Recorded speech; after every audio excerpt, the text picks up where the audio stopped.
had two big earthquakes in the last couple of weeks. The one that was just to the southeast of Mexico City, that was a 7.1. But a couple weeks before that, we had the 8.1 earthquake. I worked with Russian scientists in the mid-1990s, and what we developed were systems for leading them offshore. And this information was given to the U.S. military because Russia really doesn't have a problem with hurricanes. We do. Here we go again, guys. Another man-made, geoengineered storm.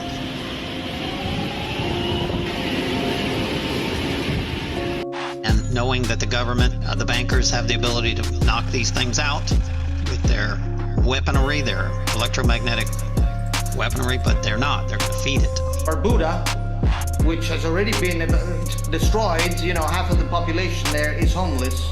But Barbuda is bracing for Hurricane Jose.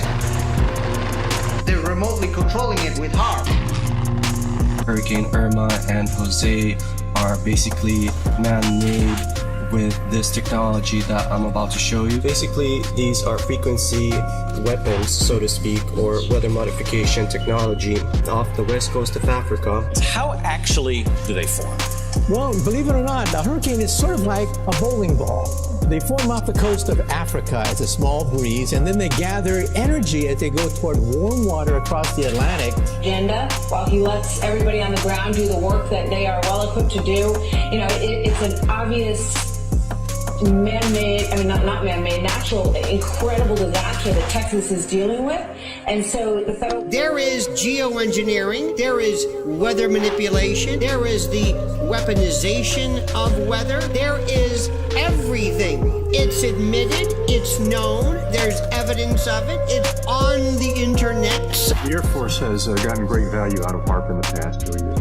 We took over from the Navy and managed it and actually did a number of experiment campaigns up there and have finished our work that we're interested in doing up there. Now we're learning that scientists and researchers are looking at how to change the weather on purpose. That's right. Lasers now manipulate rain and lightning. CBS This Morning contributor Michio Kaku is a physics professor at City College. I came across the issue of geoengineering. There's substantial evidence that these programs are going on currently, not only from the testimonies you're hearing today, but from doctors, scientists, and activists around the world. And you know what they're doing now? They have set up a checkpoint at the bottom of this bridge. This is the bridge that takes you from New Orleans over into Gretna. It's the only way out. They've set up a checkpoint, and anyone who walks up out of that city now is turned around. What does Raytheon, big oil companies, Bill Gates, the CIA, and the Jason Group have in common?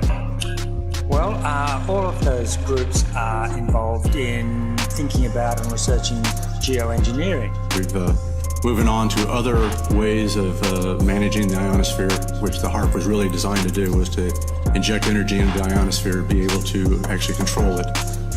But that work has been completed. Lasers? Really? To change the weather? That's right. Well, as Mark Twain once famously said, everyone complains about the weather, but no one ever does anything about it. U.S. military, we knew that they had militarized this information in the early 2000s. They sent up 3 large satellites. They said they were for communications. We knew that they were laser satellites, and they have been using these to manipulate storms. The government has patents on this stuff. These are a show of force by the banking system. And there's many, many agendas of why they're doing this. The agenda, this is where all the oil rigs are. It's tracing the coastline like a laser beam. We finally have the top scientist astrophysicist in the world, Michio Kaku, is telling us that yes, these hurricanes are the result of a weather modification program. More islands. You can totally see the same kind of frequencies coming out of these islands, and you can see these frequencies coming out of them because they have this technology there. And then if it comes in just right, it'll get a strike. It'll go into the Gulf of Mexico, get energized by the warm water, or it could be a gutter ball and simply veer off in the wrong direction. You can look out on the horizon, look up in the air and see streaks and trails of what obvious is not water vapor. Well, instead of doing a rain dance, we physicists are firing trillion-watt lasers into the sky to actually precipitate rain clouds and actually bring down lightning bolts. This is potentially a game changer. This is a global issue. quote from the U.S. Air Force document reads, in 2025, U.S. Aerospace Forces can own the weather by capitalizing on emerging technologies.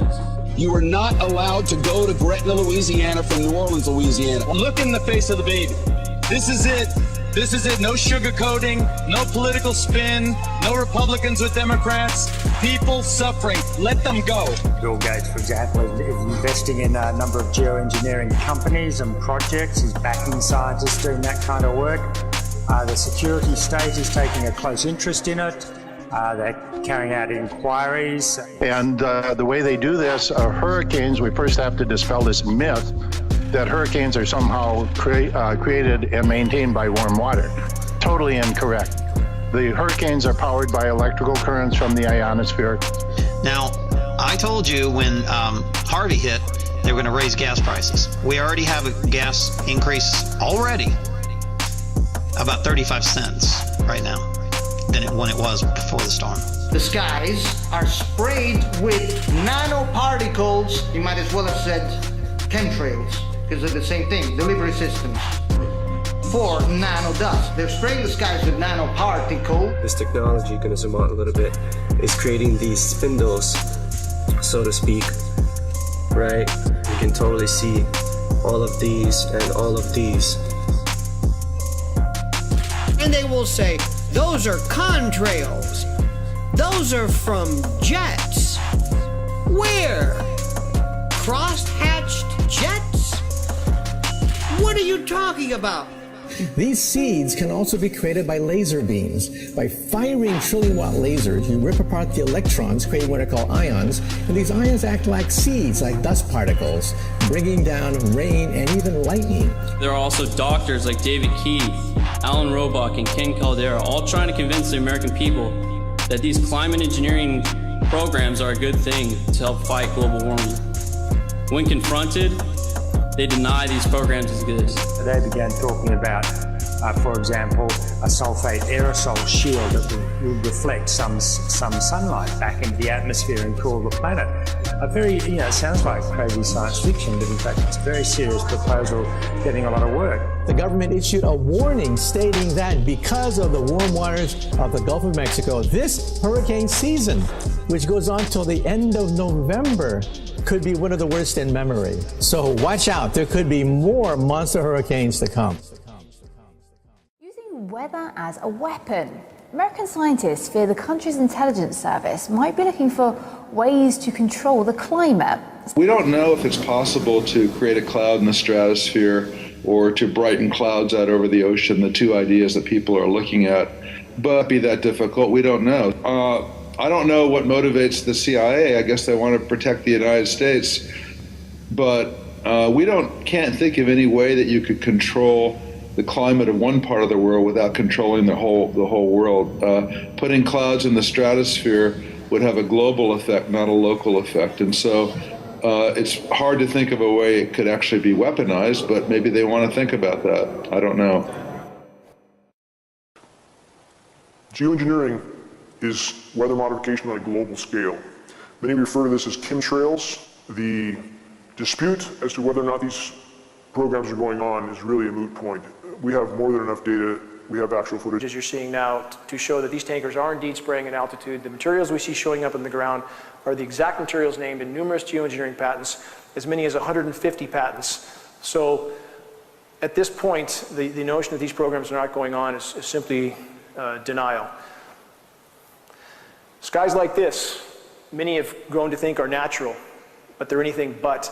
And we've seen this for so long now, and it's been ramped up at such a steady pace that people have simply become used to skies like this. Anybody who thinks grid patterns like this are natural should recheck their reality. This is anything but natural. We seldom see blue skies anymore. Skies like this have all too often become the norm. Unfortunately, most people don't even look up. I think at times you could start the sky on fire, nobody would notice. It's exactly what geoengineering patents call for: solar obscuration, to block the sun with toxic metal particulates. And unfortunately, with geoengineers, they don't seem to take the consequences into account. The planet is like a giant physics lab for them, and they seem to not be able to look outside that bubble. These are This is halos around the sun. We see often as the atmosphere is filled with particulates. It's important to understand just because you don't see trails from horizon to horizon does not mean you're not breathing particulates. We seldom see blue skies anymore. They're a silvery white color, especially in the mornings or the afternoons. If you look to the east or to the west and you block the sun with something, you can see the air is very silvery white. This is indicative of an atmosphere saturated with particulates. These particulates create drought. This is a very known and not disputed effect of geoengineering. As you saturate the atmosphere with particulates, you diminish rain. People need to get this through their head. This is not about seeding to increase rain. This is about creating artificial clouds, which reduces rain. When you block the sun, you block evaporation. You block light photons, which diminishes the ability for the sun to knock molecules loose and create evaporation. So what we get is protracted drought in some areas and deluge in others. Exactly what we have in the continental US right now. Putting the wrench on planet Earth, this is the epitome of human insanity. To think that they could alter and control these very complex natural systems is insanity of the first order. Weather as a force multiplier, term I mentioned a minute ago, owning the weather in 2025. This is a stated U.S. military objective, to own the weather in 2025. And I do not mean to imply that the U.S. military is the only player in this game. We have China and Russia on the other end of the fence, and at this point, it's a tug-of-war with the atmosphere, and the American public appears to be one of the victims in this equation. And it appears that there are other internal objectives against the American people to control food supplies, control water supplies, control water rights, so forth.